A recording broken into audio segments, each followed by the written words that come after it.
presidential candidate and vice presidential candidate Claudia de la Cruz and Karina Garcia. They are the Party for Socialism and Liberation candidates. They only announced, I think, last week or the week before that, and very excited to have them on. They are outwardly anti-capitalist. They are proud. They wave the anti-capitalism flag, and to me, that's pretty cool, and it's definitely something to talk about. A few years ago, I don't think I would have even thought to ask this question, but as people who are running against the two parties that own our system, against the neoliberal elite, against the oligarchs, do you fear for either your safety or that they'll come after you in other ways? Jill Stein was chained to a chair underneath the debates in a dark room for the entirety of the presidential debate when she tried to show up in 2012.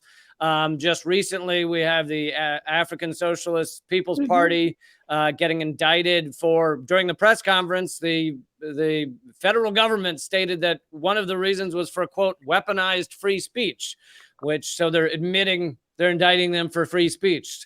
You've got the protesters against Cop City in Atlanta, where that indictment read like an advertisement for a better world. It said they were pushing, quote, social solidarity and other horrible things. So does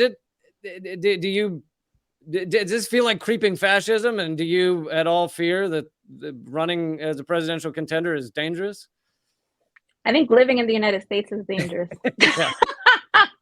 As a working class, Black Caribbean person and mother of a boy that is also working class, like knowing the history of this country, just existing in it as a poor person is definitely something that is unsafe. And historically there's the McCarthyism era.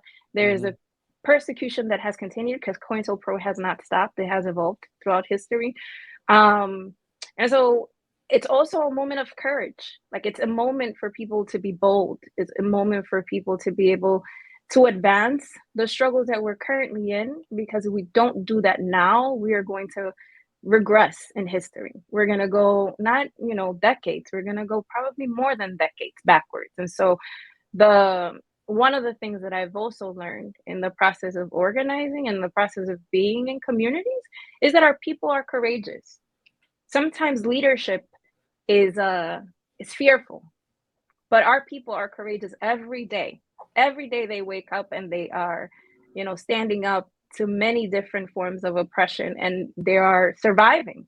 And so I think if there's something that gives me courage, is the courage of working class people every day, and the stakes that are actually high.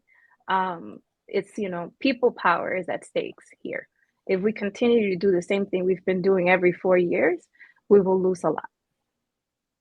I think the only thing I'll say to that too, like my entire life, half my family is undocumented, half my family has their papers. And so my entire life has been, like the looming threat of deportation and all of that kind of terrorism that has been hitting our communities from the part of the Republicans, from the part of the Democrats, my literal entire life. And so, like Claudia was saying, that fear doesn't serve us. And in fact, we should remember, when we actually study our history and when we look at what happens when we join movements, it's actually they're the ones that are afraid, and they should be afraid, because we're the majority. We're the majority of this country. Millions of working class people. We do everything in society. Think about the pandemic and what happened in the pandemic. In the pandemic, we had a little slew of programs that were kind of amazing. For a minute, transportation was free. There was a moratorium on foreclosures. I remember in 2010, we were talking about there should be a moratorium on foreclosures when people were losing their homes as a result of the 2008 financial crisis. And that sounded so crazy back then. Oh my God, how could that happen?